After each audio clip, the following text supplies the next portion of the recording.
Hello, and welcome to your brand new episode of Gut Feelings, where we talk to experts and your favorite celebs about matters of the head, heart, and health, because those are the things that we all care about. I am your host, Lo Bosworth. I am the founder of women's wellness brand, Love Wellness. You can find us at Walmart, at Target, at Ulta, on Amazon, and of course, lovewellness.com. And on this show, I ask the questions you've always wanted to, so that we can all figure this stuff out together. All right, joining me today, y'all get excited, none other than the creative director, designer, podcast host, and entrepreneur, my friend Whitney Port. So in the ever-evolving landscape of fashion and media, few names resonate with such authenticity and relatability like that of Whitney. From her beginnings as a much-loved fashionista on the hills, with myself, yours truly, to her empowering journey as a designer, entrepreneur, and mother, Whitney has captivated audiences with her unwavering honesty and genuine personality, which really comes through on today's episode. So I am so happy to say that she's here now to answer some of your questions and dish some advice. So prepare yourself, and in the privacy of your home or your car or wherever it is that you're listening, join me now in welcoming Whitney to Gut Feelings. Everyone, Whitney Port! I'm so excited. Me too. We haven't caught up or seen each other or anything in so long. And everyone was always like, why weren't you and Lo close? I feel like you guys would have been good friends. And I was like, well, I just was never really in the mix. I was doing my work thing, and you and Lauren were buds, and yeah, but I have followed you and seen everything that you've done, and I'm just so proud and think you're so cool and awesome. Oh, that's so nice. Me too. It looks like you're doing really, really well. It's so funny to follow and watch the other people on the shows, because everybody I feel has done really well, and it's just really makes me feel good to see everyone's progress, I know. Everyone seems happy, which is good. I think about everyone and I'm really everyone kind of has their shit together and seems happy. And that is, I don't know, I guess that's all you can ask for, but it could have gone so many different ways, obviously. It could have gone so many different ways. This is bringing me back to, when did the city start? When did you move to New York? Remind me. So the city started right after I graduated college. So that was 2007. I think I started the city in 2007, 2008. Oh, well, that's why we were never super tight, because I didn't even move to LA until 2006. Okay, yeah. So I feel maybe I left when Kristen came back on the show, when I think maybe Lauren had one more season, and then Kristen came on. Yeah, sort of getting towards the end. Yes. So maybe that's why our paths didn't cross. But how crazy, right? I know. And I was reminded the other day by an email. Tell me, oh my God. A friend and former cast member that was guess what? 20 years of Laguna Beaches this year. I was oh my gosh. Shut up. Yeah, we graduated high school in 2004. Oh my God. TBD if we all get together. There are rumblings that may happen. I was gonna say, I have my 20-year high school reunion this year. Yeah. So oh my God, you guys need to get together and they all need to film it. There are rumblings. Okay. I'm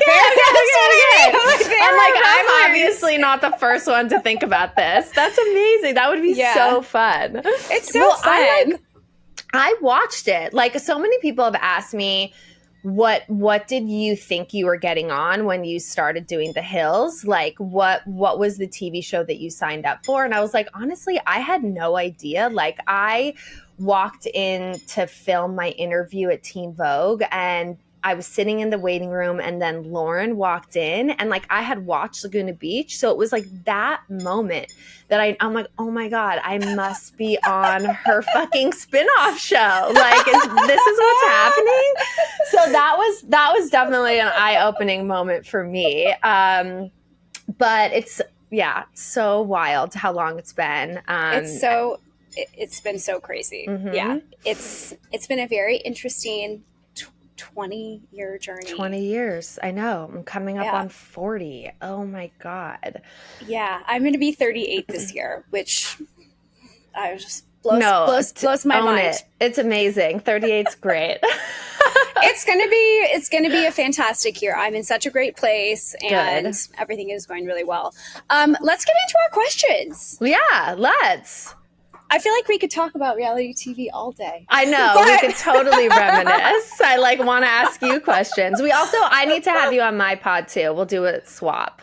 I would love to. Okay, good. So the first one, actually, our reality experience actually sort of ties into the first question. Mm-hmm. So I get a lot of questions and comments, and I think read a lot of stuff online about how people really struggle with social media criticism and negativity, and how should people handle that. And I feel like we are so primed to answer that question because we were like the original reality TV people. Totally. And I remember Twitter was is invented the right word? I don't know. Yeah. Started when I was on the Hills. Yeah. And there was a fake Lo Bosworth on Twitter back in the early days, and they kept tweeting about how they loved Oreos. And I was like, I have to get on this platform because I don't like Oreo. I don't know, whatever. But it was the early days. But do you remember Perez Hilton? Duh, all of it. Saying such awful shit about all of us. About all of us. So I feel like we are very well positioned to sort of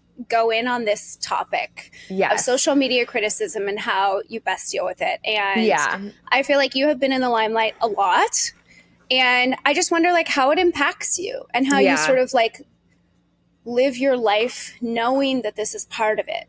Yeah, it's really, really difficult. And especially as I'm starting to get older and wondering how much longer I feel like I need to be on this. It's hard because it is such a angle that you need for your career. You know what I mean? In this day and age, if you're not having some sort of awareness or exposure about what you're doing online, then what are you even doing? It's just a necessity. If you want to grow, if you want to have a business, you have to. So I've come to terms with that fact. And I realize that I need, it's not, I have kind of a love-hate relationship because I always feel like if I wasn't in this world, would I even be on social media? So I feel for me, first of all, luckily there was Twitter.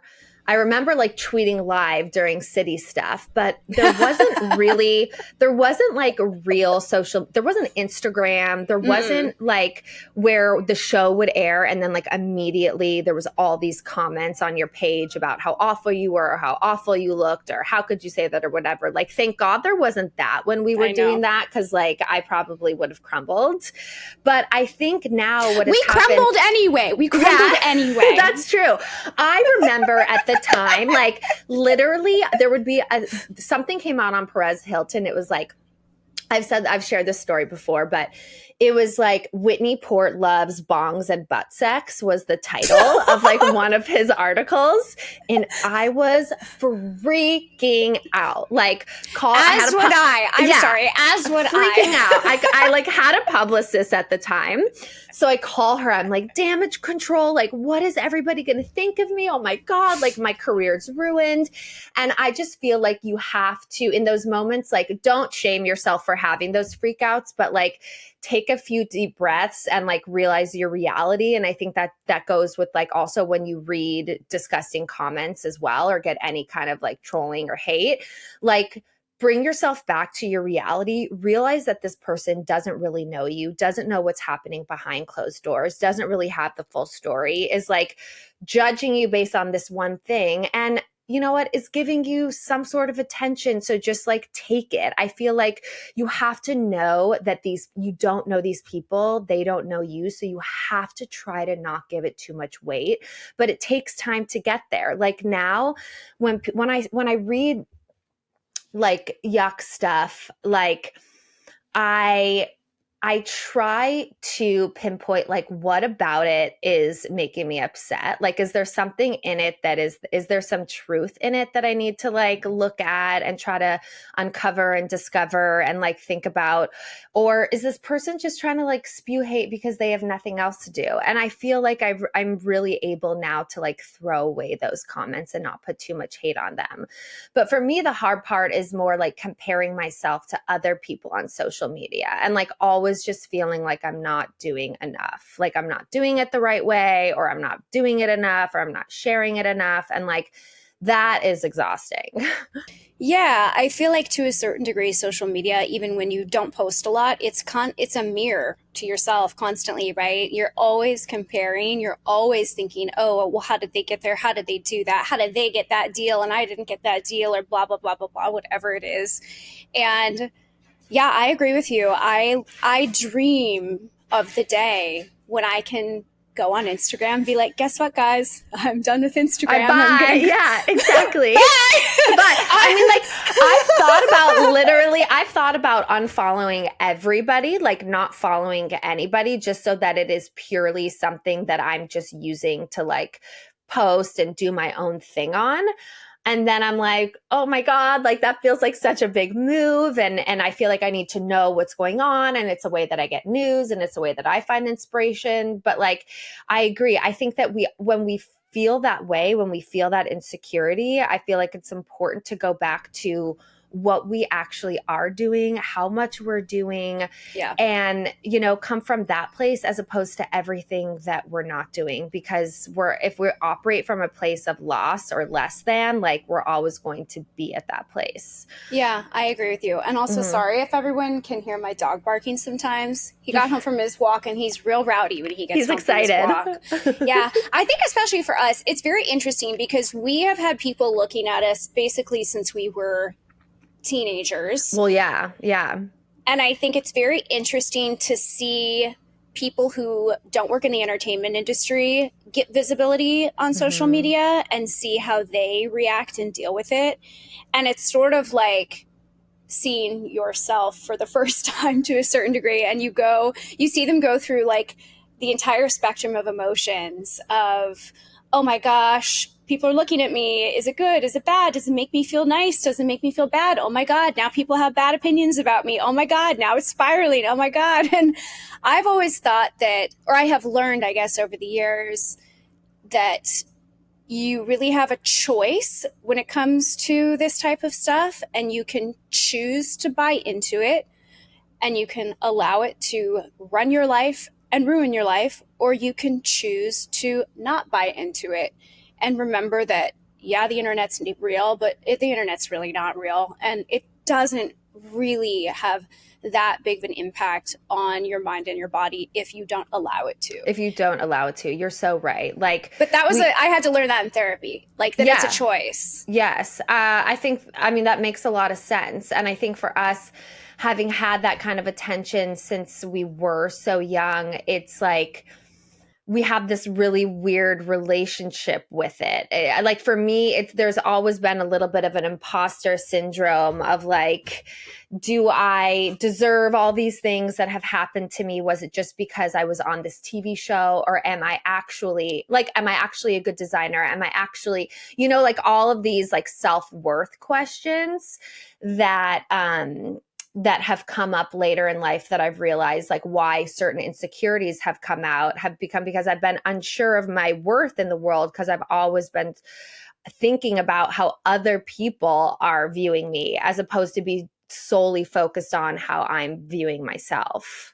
Agree. I mean, after the Hills, I moved across the country to New York City. I still lived here, and I started a business, not in the entertainment industry, because I think I was so traumatized by being on TV and what everybody thought about me. And for so many years, I was like, I have to overcome this reality TV stigma, and I have to do something so different that gives people a different insight into who I am for me to feel okay in my own body. And I don't feel that way anymore, but I feel like so many of us on the show live such different lives than we did when we were on TV as kind of a trauma response. Does that make sense? We had to get away from it. 100%. I think that we had to get away from it. Like I met someone who was a producer on the show, but like wanted nothing to do with being on the show. Always obviously wanted to be behind the scenes. And now like I want for things, like I want for a career and for big things, but like I also am very, very cozy and safe and comfortable in like my own home and my own space. Like I'm not, you know what I mean? Like I would consider myself like sort of an extroverted introvert when I have to be, because I think there were so many years of us like being out there that now I'm just like, no, like I just want to be in my like cozy, safe space. I agree with you completely. Even with Love Wellness, I get my weekly shot list from the community team of like, hey, here's the content we could use from you this week to support, you know, this initiative or whatever it is that, you know, we're trying to talk about on social media. Yeah. And I sort of, you know, like when you are afraid to open your bank account and you're like, oh, I don't like want to see what's in there.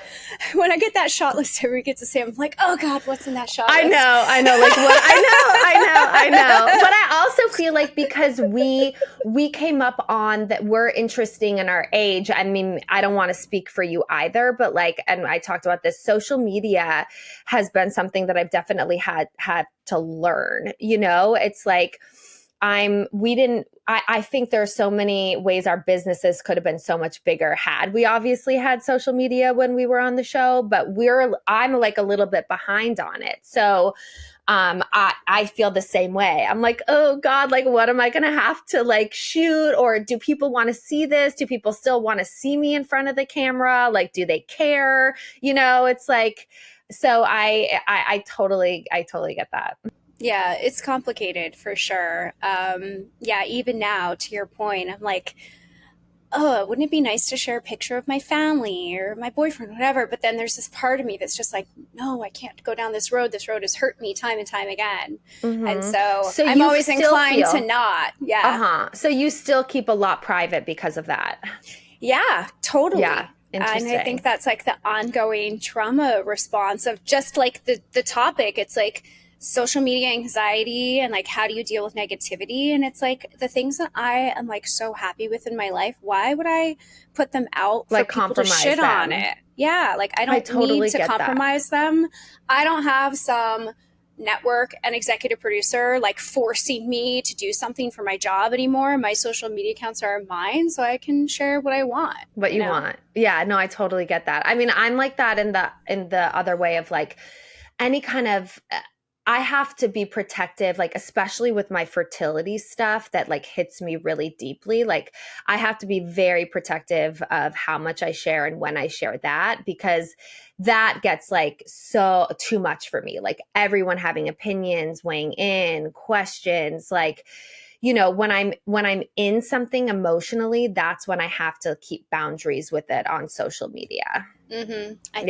Yeah, I think that that's right. What's interesting though now is that sort of like to present the opposite side or like argument is if we were on TV shows now, we would have social media to be able to respond in real time. It's true. Like I got a bad edit. That's not how that really happened, right? For years and years, I have been squashing so many stories and like have never really spoken about things that people like hate on me for, and I'm like, is it even like worth it to tell the truth about what happened or whatever? And at this point, like I don't really know. It does not consume me, to be totally honest with you. No, if it doesn't consume you, then I wouldn't. I mean, it would be probably like a fun podcast episode just to like de-spell any stories or whatever, just to like put it out there. But again, no, you don't owe anything to anybody. Like you were you, we were us, we were doing us. Like, yes, were we pushed to do certain things or say certain things that we otherwise would never say? Sure, we were filming a TV show, but like people, I think now they understand. The audience wasn't as savvy back then. Now the audience understands like what reality TV actually is. I agree. But I would say for us, we still don't get a lot of grace. No, I mean, I feel like you got a worse rap than I did. And yes. Some of the times they're like, love is so mean. I'm like, you guys, I got a bad edit. Well, because That was my season of bad edits. Like, come on. Timmy and I, during COVID, we did a rewatch of it on our YouTube channel. And I have to remember I definitely feel like low, damn, like she, like a little bit damn. But I think that they decided how they were going to cut you, like edit you to be, and then they just went with it for the rest. They're like, low is the kind of bitchy best friend that wants like Lauren to herself or whatever it was. They like created your narrative and then just ran with it. Yeah. You were a character. We were all characters. And that's what's so hard is that confusion for everybody else. Like us just wanting to be understood for who we actually are. Like that's, yeah. Correct. Yeah. I mean, every show, every season, the producers decide who the villain is for that season. And then they take your blank stares at a wall. Yeah. And turn you into the bad guy. Anyway. I know. That's why I had so much anxiety about going back to do The Hills New Beginnings. I mean, I'm sure they asked you to do that. And then I mean, I was like, no, I know. That was too much for me. I was like, let me see how I'm like, I feel like I've evolved. Like, I'm not really close with anybody. So I feel like I can do this and I'm friendly with everybody. Like, it's not that big of a deal. But then immediately, like the first night I filmed, I was like, why did I do this? Like, this is anxiety central. Yeah. So anxiety is actually our second topic. Okay. I forget that we're actually not just chatting and catching up and we're actually doing a podcast right now. So I have dealt with anxiety since kind of high school. I didn't realize it was anxiety then, and through college and as into my young adulthood, I was able to like put a name to the thing that I was feeling often. And I know that you've experienced anxiety at this point in time. Like, what are your best tips and tools for managing anxiety? Because I'm sure that your list is different than mine, and I think it's great to share them. Yeah. So, because everybody's anxious. Everybody's anxious. It's like, I know, it's like we can't kind of escape it. And we all have things that bring us that. And in those moments, I feel like we go to worst case scenario because we don't know how to handle the anxiety that's hitting us. And then we make it so much worse than it actually is. And we like future spiral and all that stuff. So for me, when I start to get anxious about something, I first like really try to connect to my breath, like deep breaths. Like I really try to do like 5 deep breaths where I like really breathe in through my nose and I feel it where it's like I catch it at the back of my throat and then I breathe out and I do that. I do 5 deep breaths and I envision myself like breathing in blue and then like breathing out red, like really visually breathing that in and then like releasing whatever is stuffed up in me.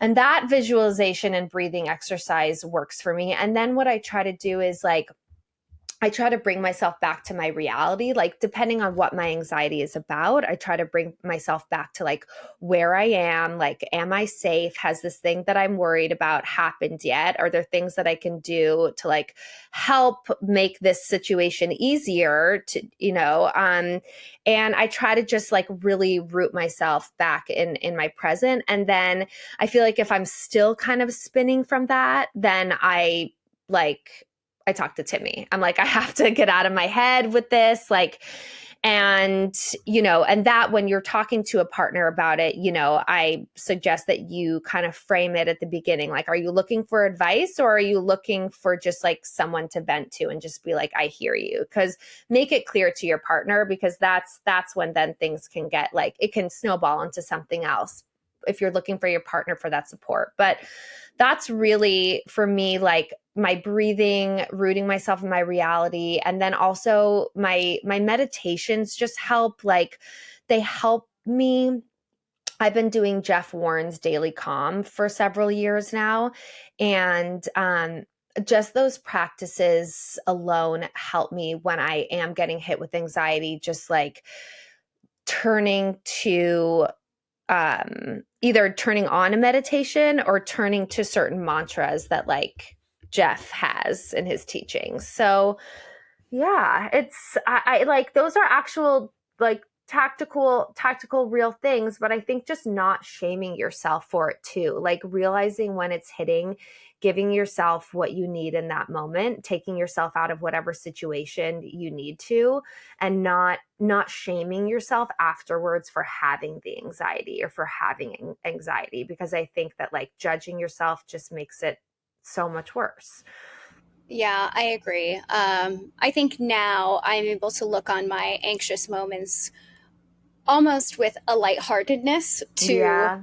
give myself that grace, Yeah. right? Yeah. Which I think is a really important skill to try to develop. Mm-hmm. Um, yeah, on my end, before I understood what anxiety was or what I was dealing with, I would often make decisions in like an anxiety spiral to Mm-hmm. try to alleviate myself of the discomfort I was feeling. Mm-hmm. You Right? like want to Like, get into decision mode, like let's problem yes, solve and figure this out right now. I literally was exactly. just talking about this with my therapist last week. And then she's like, because I was procrastinating something and I told her I was procrastinating. She's like, why, instead of procrastinating, why don't you just tell yourself that you're sitting with something to decide what you want to do with it? And it's why do you have to put a negative spin on it like you're procrastinating? And also don't, like you said, don't make decisions or problem solve while you're in these anxious moments. Yeah, sorry to take over, but Oh, yeah. that's okay. I learned that anxiety is a feeling or a reaction to something in your body, but the anxious thought or feeling itself is not real, right? Mm-hmm. Mm-hmm. And so I used to make decisions based on the anxious thought or feeling. Right. And those decisions had a way of upending my life, but they felt like relief in the moment, right? Because when you're anxious, right, you're trying to problem solve. You're like, how do I get out of this feeling? How do I get out of this feeling? And Mm-hmm. people are problem solvers. They think I can problem solve my way out of this feeling. Mm-hmm. But the reality is, when you problem solve on your anxious thoughts, you don't typically end up with good results because Exactly. what it is that you're anxious about is not real. Mm-hmm. No, That you're so wild right. thought that you're having, that wild fear is It's likely never going to come true. It's generally probably not not real. real. Yeah. No, you're Yeah. so right. You You're know? so right. It's so important to like just sit in those moments and not act on anything. Like really Yeah, not allow the anxious brain to like take over and act. Yeah. totally. But I think you have to get to a point with your anxiety to be able to understand I'm having an anxious moment right now. To You have to realize be it. able to separate the two, right? And Yes. when I was younger, didn't have enough experience with it to be able to separate the two. So I think that's something that I do much better now is I don't make decisions when I am feeling anxious. Mm-hmm. And I also remember that I have never died because of my anxiety. Yeah. Whatever it is that I'm feeling or whatever discomfort I'm feeling, and like a lot of therapists will like ask you this when you're like really at the end of your rope. They're like, well, have you ever died because of like the thing that you're anxious about? And I'm like, well, no, I'm actually still right here, still kicking it. Yeah. And they're like, then like, this feeling that you're going to die that comes along with your anxiety generally does not come to fruition, my girl. So totally. I mean that, yeah, for me, like I will just get anxiety that I'm just going to be in anxiety for a while. Mm-hmm. You know what I mean? Like I don't Right. feel like I don't get anxious about like real things about like dying, or I'm like I don't know, but I get anxious about your anxiety. Yeah. Yes. Same. But I think you're right. Like as I've gotten older, I've been able to check in with my body physically and my brain and be like, oh, I'm having anxiety right now. Like I need to notice that and then like take whatever steps to get out of it. But yeah, you're right. When you're younger, or up until I was like honestly 35, I think I was just acting out of anxiety all the time, like from a place of anxiety. Yeah. Yeah, just constantly trying to alleviate that discomfort or Like put a feeling for Band-Aid on sure. it. Yeah. Yeah, totally. Well, some really tactical things. I love that. So I hope Good. everybody that's listening can take away some tips from Whitney and I's shared panic. I had Sunday scaries yesterday, and then like what did Why? I do? I like had Sunday scaries. I don't know. I get Sunday scaries still for like Mondays. I'm just like a little kid. I'm still a little kid, and any kind of real responsibility like gives me Sunday scaries. And so then I like looked at my schedule and I like thought about my reality. And honestly, like I will say, this was probably my most like performative thing that I had to do today. You know, like when you do podcasts, you're giving a lot of energy, and so I was thinking about that. And then I have a lot of anticipatory anxiety, you know, like what is it going to be like? Am I going to be awkward or whatever I'm like Of thinking course. about, whatever my anxieties are. And then I'm like, no, stop trying to think about what it's going to be. Like it hasn't happened yet. Just go into it and like have a good time and have a fun conversation and like catch up with someone. You don't have to put all this pressure on this thing. And also a lot for anticipatory anxiety. Like I'll look at my days and I'll be like, oh my God, oh my God, oh my God. And then I'll like hate my whole day because I'm thinking about my day as a whole. But I'm like really trying to just look at each day as an individual thing that I get to do, and like trying to, yeah, like not think about what's this week like. It's like, what's this moment like, you know? Yeah. Okay, let's talk about entrepreneurship because I've so admired everything that you've done. And I'm curious, you're also a mom. You have so much on your plate, and you were just speaking about like your psycho days, and you look at your calendar, it gives you anxiety. What are some of the key lessons that you've learned on your journey from reality TV star to entrepreneur when it comes to like your personal branding and leveraging your platform? Because like you said, it is a kind of one and the same to a certain degree for a lot of people. It totally is. I think like for me, I feel like the biggest thing, and I have to take my own advice too, is to really just like be me and put the content out there and put the product out there that I'm passionate about and that I love, and not think about like what anybody else's feed looks like or what their product looks like or what their promotional material looks like. Really just focus on like my mission and staying in my own lane and keeping my head down. And of course, like being aware of what other people are doing and celebrating that, but really making sure that I'm continually doing these things because I want to be doing them and that they have my vision on it. And I say that to any young entrepreneurs, like, don't just, even if you're coming out with the same product that someone else has, but it obviously has like your touch on it, like it's you are that unique flavor. So own that. Never just try to be someone else. I think also, I was also in a phase before of like doing a bunch of things and throwing things at a wall and seeing what sticks. And I think that is a great thing to do at the beginning of entrepreneurship, and like really trying a bunch of things and seeing what succeeds, seeing what fails, like really being flexible and open. But I feel like as I've gotten a little bit older, I'm trying to simplify a little bit more and really, like, again, focus on the things that I'm actually getting fulfillment on, and not try to just like do a million things, because by doing those a million things, I'm spreading myself too thin, and none of those things are actually going to succeed. Like I want to do a few things and really give them like all my attention and focus, and let the quality stand, not like the quantity of things I'm doing. And I think also, like, in terms of social media, just being like as organic as possible, which is also hard. Like I came into this I'm not the type of influencer that's going to like take you on my whole day. Like, wake up, hi, let's get ready. Like, this is what I'm drinking. This is what I'm eating. Like, that's too exhausting for me. But I think that like when I do put stuff out, like my podcast episodes, they're very raw. They're very real. Like, it's very diary for me. That feels comfortable for me.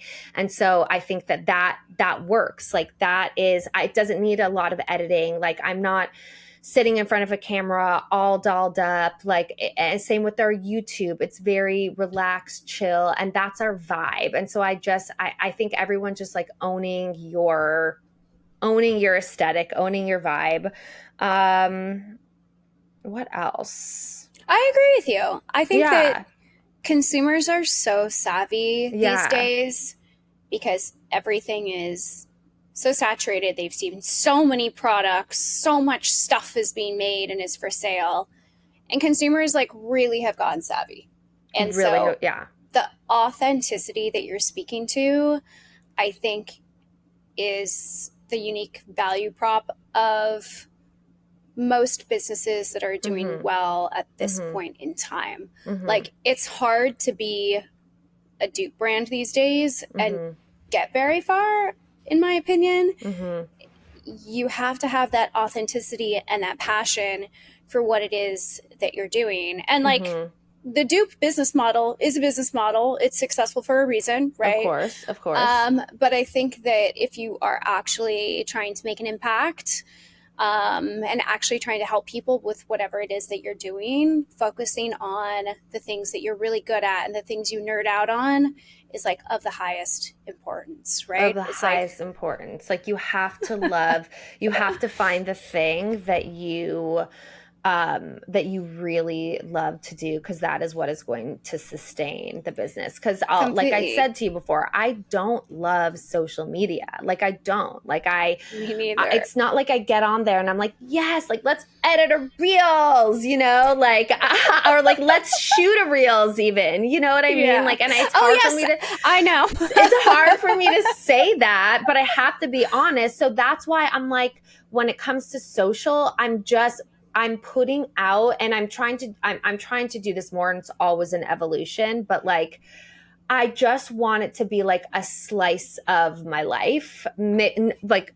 not super curated, not super edited, with a fun, creative lens to it, you know? And I want, I love that. I think that's great advice. Yeah, but I don't think that you should be forced to do anything. Like, everyone's like, be on TikTok and like do the, like, we need more get ready with me's. And, you know, there's all these people in your life that want these things from you. But I think that it's just so important to like stay true to yourself and know that when staying true to yourself, that thing will be the most successful thing. Because if you're just faking it, like, people are going to realize that. And I've done that too. Like, I've been on social media forever. I've worked with brands that people are like, ooh, you know, and lose like a little bit of credibility and stuff. And I don't want to do that anymore. Like, I think that we are past that and nobody should do that anymore just for a paycheck. Yeah. I agree with you. I agree with you completely. Well, Whitney, oh this my has been so great. So fun. You're going to come on mine and we'll talk, we'll chit chat and everything. And not that we didn't obviously hear, but this was amazing. I'm so glad that we could catch up, and I want to get drinks with you when I come to New York. Yes. Let me know when you come visit. And I'm going to be in California too soon too. Good. So it'll be nice. Okay, awesome. Everybody, Whitney Poor, clap in the privacy of your car, your bathroom right now. Wherever you are. Hi guys. Well, let me know when you're coming to LA next, and we'll set something up. But thank you so much for doing this. I appreciate it. Thanks, Whitney. Appreciate it. Have a great day. Everyone, join me. Big thank you to Whitney for coming on the show today and getting real with us on so many topics. I also want to thank all of you for listening in and joining me for this episode. I don't often talk about my time on reality TV. Obviously, it was tough for all of us that were on the show, and I think we carry a lot of that forward. So I was like happy to get some stuff off my chest today. But if you have a head, heart, health question, email us at gutfeelings@lovewellness.com. You can DM me or Love Wellness, or you can leave your question on our show's social posts in the comments. And if you like this show, please hit that subscribe button so you never miss an episode. I'm Lo Bosworth, and I will see you next time on Gut Feelings.